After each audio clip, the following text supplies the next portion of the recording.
প্রতিবাদে নির্মাণ কাজ দ্রুত সম্পন্ন এবং নির্মাণ কাজে সেবায়ন ধীরগতি, গণদুর্ভোগ সৃষ্টিকারী ও অর্থ অপচয়কারীদের শাস্তির দাবিতে সংবাদ সম্মেলন। আমরা দাঁড়িয়েছি আজকে নির্মাণাধীন খুলনা শিপইয়ার্ড সড়কস্থ দাদাম্যাচ কোম্পানির সামনে রাজপথে। সম্মানিত সাংবাদিক বৃন্দ, লড়াই সংগ্রামের সংগঠন খুলনা নাগরিক সমাজের পক্ষ থেকে সংগ্রামী শুভেচ্ছা, বিপ্লবী অভিনন্দন। আপনারা সম্যকভাবে অবগত আছেন যে প্রায় 4 কিলোমিটার দৈর্ঘ্যের শিপইয়ার্ড সড়কটি খুলনা সিটি কর্পোরেশনের অধীন থাকা অবস্থায়ও মারাত্মক নাজুক ছিল। মাঝে মধ্যে মেরামত বা সংস্কারের কাজ হলেও দীর্ঘ সময় ধরে স্থায়ীভাবে সমাধানের কোনো উদ্যোগ গ্রহণ করা হয়নি।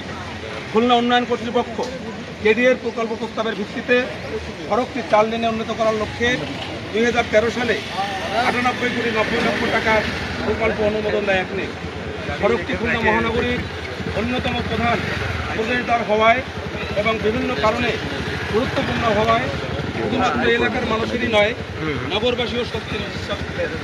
কিন্তু দুঃখজনকভাবে নির্মাণ কাজ দেওয়ানপাড়ার বাসিন্দা সহ নগরবাসীর জন্য বড় একটা কারণ আমাদেরকে পূরণ করতে হয়।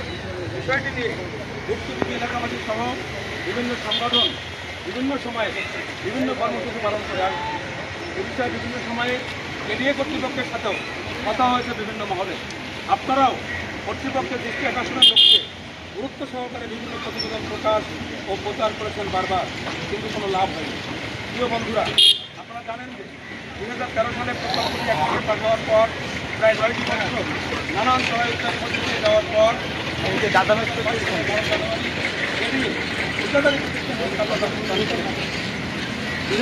সালের জুন মাসে নির্মাণ কাজ শেষ হওয়ার সময়সীমা 1 বছরের অধিক সময় রয়েছে। কেডিএর পক্ষ থেকে প্রকল্পের কাজ 70% সম্পন্ন হয়েছে দাবি করলেও সরজমিনের চিত্র ভিন্ন। ঠিকাদারি প্রতিষ্ঠানটি অপরিকল্পিতভাবে যথেচ্ছ নির্মাণ কাজ করার কার্য করতে পারলেন না। এটার জন্য নির্দিষ্ট আইন রয়েছে, আইনের তারা পদক্ষেপ নিতে পারলেন না, বাস্তবায়ন করতে পারলেন না। সুতরাং দুর্নীতি যদি না থাকবে, যদি কোনো দুর্বলতা না থাকবে, তাহলে কেন হুজুর ভাইটা কোথায়? এই প্রশ্ন তো আমাদের মধ্যে আছে, জনগণের মধ্যে আছে, নগরবাসীর মধ্যে আছে। আর কর্মসূচির কথা বলেছেন, আমরা এই কর্মসূচি এই এলাকার মানুষকে সাথে নিয়ে আমাদের চিন্তা আছে যে 4 কিলোমিটার সড়কে আমরা মানব প্রাচী এবং সেই মানব প্রাচীরে যদি কাজ না হয় আমরা কেডিএ ঘেরাও করব। কেডিএ ঘেরাও করে আমরা বাধ্য করব এই প্রতিষ্ঠানটিকে, যদি যে ঠিকাদারি প্রতিষ্ঠান তাদেরকে যদি কেডিএ তাদের আইনের আওতায় না আনতে পারে, তাহলে কেডিএ এবং ঠিকাদারি প্রতিষ্ঠানকে স্বচ্ছতা জবাবদিহিতার আওতায় আনার জন্য নাগরিক সমাজের পক্ষ থেকে আমাদের সামর্থ্য অনুযায়ী আমরা সব ধরনের কর্মসূচি পালন করব। মাহবুব ব্রাদার্সটা এই অঞ্চলের মেগা প্রজেক্ট ইমপ্লিমেন্টেশন করে, মানে এই দুটো জিনিসই যেভাবে ঠেকে আছে, এটা মানুষের এই বিষয়টি নিয়ে বোধ কাজ করার সুযোগ আছে। সত্য, আপনার কথা ঠিক। আমাদের কাছে মনে হয় যে খুলনায় মাহবুব ব্রাদার্স ছাড়া আর কোনো ঠিকাদারি প্রতিষ্ঠান নাই, এরকম আমাদের কাছে মনে হয়েছে। খুলনার যত যত বড় বড় প্রকল্প মাহবুব ব্রাদার্স, এবং প্রত্যেকটা প্রকল্পে তাদের এই যে ধীরগতি, কাজে অবহেলা, আপনার উদাসীনতা, এই বিষয়গুলো থাকার পরেও তাদেরকে কেন কার্যাদেশ দেওয়া হয়, ঠিকাদারি কাজ দেওয়া হয়, এবং কর্তৃপক্ষ কেন, যেখানে হচ্ছে চেয়ারম্যান হচ্ছেন এখানকার একজন আর্মি পার্সন এবং অনেক বড় অফিসার, তাহলে কেন? আর তার চেয়ে বড় কথা হচ্ছে যেখানে রাষ্ট্রীয় সুনির্দিষ্ট আইন রয়েছে, প্রতিষ্ঠানটির একটা নির্দিষ্ট নীতিমালা রয়েছে, সেইটার আওতায় একটা চুক্তি হওয়ার পরে সেই চুক্তি বাস্তবায়নের জন্য আদালত রয়েছে, সেখানে কেন যাওয়া হলো না? এবং তার আগেই বরং উল্টো কোষে মাছ ধরালো। উল্টো আমরা জানলাম যে মাহবুব ব্রাদার্স যাতে এই কাজ যাতে বা টেন্ডার যাতে কার্যকর না হয়, অন্য কোনো ঠিকাদার কাজ করতে না পারে, সেই জন্য তারা বরং আদালতে গিয়েছেন।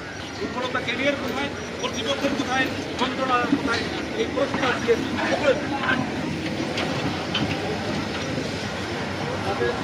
কারণ কি যে মাসুদ ভাই টাকা পাইতে হয় দিয়ে দিচ্ছে।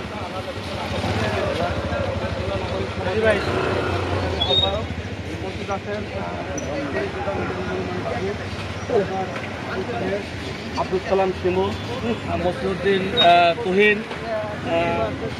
হাসিবুর রহমান হাসিব, আমাদের কামাল হোসেন সবার নাম বলতে পারলাম না, আমরা সকলের নাম যাবে, সকলের নাম যাবে।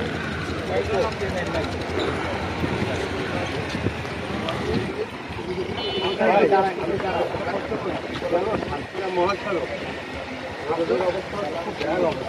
আপনারা জানেন যে 2 দিন আগে 4 জন লোক মারা গিয়েছে। এখানকার স্থানীয় লোকজনরা বলতেছে যে 2 সাইডে বালু টানার কারণে পানি পড়ে না। এই কারণে বড় বড় বক্তব্য আপনাদের নাগরিক সমাজ এই ব্যাপারে কোনো